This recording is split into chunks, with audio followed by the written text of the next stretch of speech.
Bonjour les CM1, donc on se retrouve pour la suite de la lecture de Zap la guerre. Donc nous étions arrêtés hier à la question 3. D'après toi, que voit le soldat serein à l'aide de son périscope? Donc pour aujourd'hui, eh bien tout simplement, je vais vous lire la suite de l'histoire, donc vous allez avoir la réponse à la question qui est à l'écran.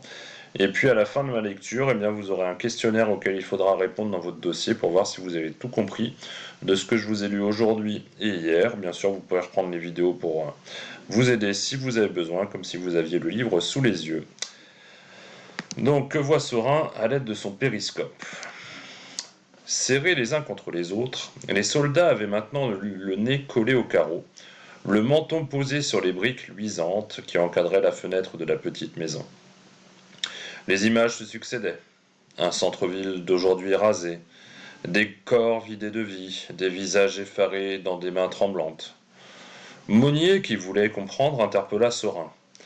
Passe-moi ton esgourdomètre. Ça fonctionne entre les sacs et les boisages des tranchées. Ça va pas se laisser impressionner par une vitre. L'appareil plaqué au carreau, il entendit la guerre qui, elle, n'était pas morte. Mais raconte, Monnier. Donc on se rend compte que ce qu'il voyait à travers la vitre, eh bien c'est la télévision de la maison qu'ils sont en train d'observer. Et pour entendre ce qu'il voit, enfin entendre les sons qui correspondent aux images qu'il voit sur l'écran de la télé, ils vont utiliser un esgourdomètre. Vous allez voir sur l'illustration suivante ce dont il s'agit.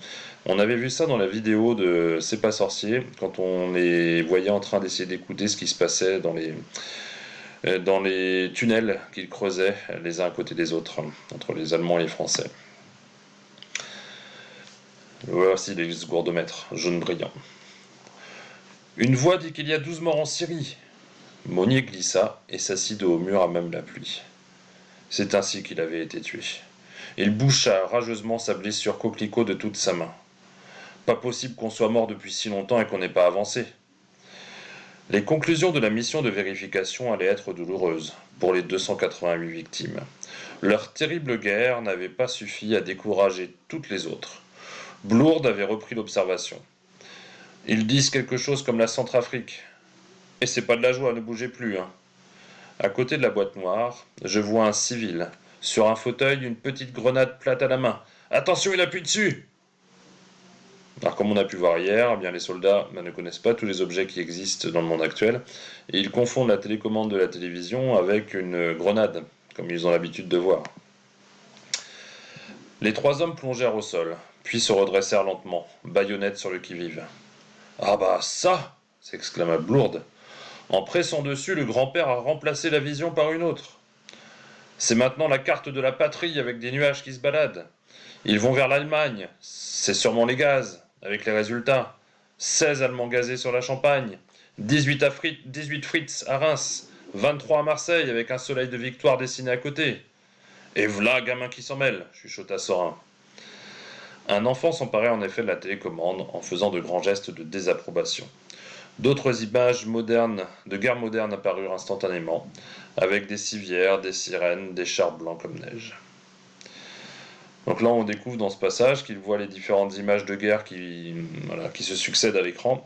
Et à un moment, ils confondent même la carte de la patrie avec des nuages qui se baladent. Alors, ils confondent la météo, tout simplement, qu'ils sont en train de voir avec les températures, 16, 18, 23 et les villes de France, avec des vagues de gaz qui auraient été envoyées par les Français pour combattre les Allemands. Et donc, des Allemands qui mourraient à cause des gaz utilisés.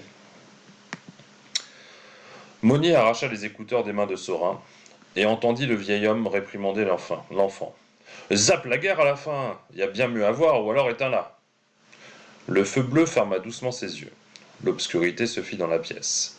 Le jeune garçon se retourna et sur l'écran de la fenêtre rayée par la pluie brillante, il découvrit les trois visages livides des soldats. Grand-père, une armée de morts! Ah, tu vois, Nigo, ça te tourne la tête, leur télé.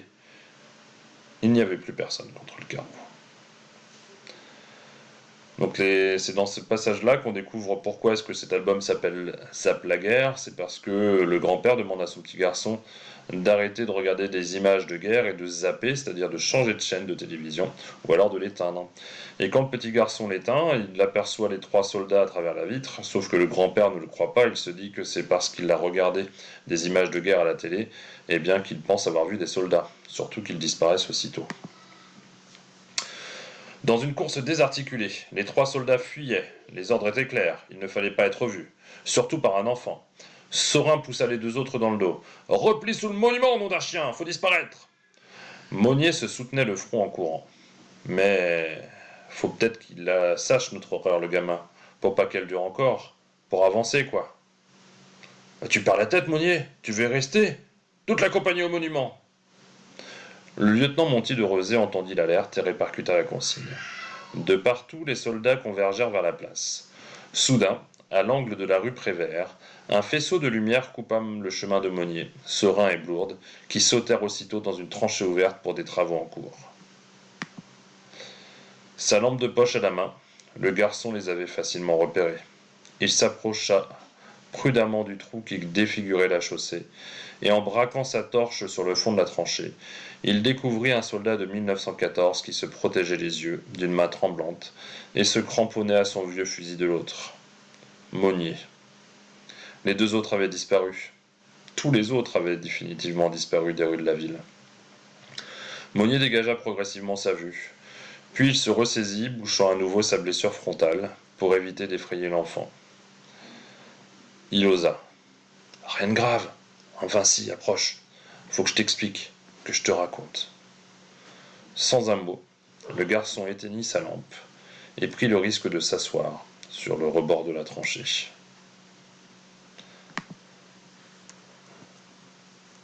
Donc, dans la fin de cette histoire, je reviens à la page précédente, eh bien, on voit que tous les soldats ont écouté les ordres et ont disparu pour ne pas se faire repérer. Mais Monnier, l'ancien instituteur, eh bien, a décidé de rester visible aux yeux du jeune garçon, pour lui raconter tout simplement les horreurs de la Première Guerre mondiale, et pour essayer de le convaincre lui, mais aussi tous les autres, au fur et à mesure, que continuer à faire la guerre, c'est complètement inutile, et que ça provoque des milliers de morts, et que ça serait bien d'essayer de trouver d'autres solutions que d'avoir la guerre dans tous les pays du monde. Et donc cet album finit par un message d'espoir, parce que le petit garçon, au lieu d'être effrayé par l'apparence de Monnier, eh bien reste assis sur le bord de la tranchée et prend le temps de l'écouter. Donc on peut espérer que le message de Monnier passe et que progressivement les images de guerre qu'on a pu voir sur l'écran de la télévision disparaissent au fur et à mesure. Voilà, c'était la fin de cette histoire, les CM1. Vous allez devoir maintenant prendre votre dossier et répondre aux questions qui sont prévues aujourd'hui à la suite de cette vidéo. Voilà, je vous laisse revisionner si vous voulez la vidéo d'hier et d'aujourd'hui pour essayer de trouver les réponses à ce qui est proposé. Bon travail.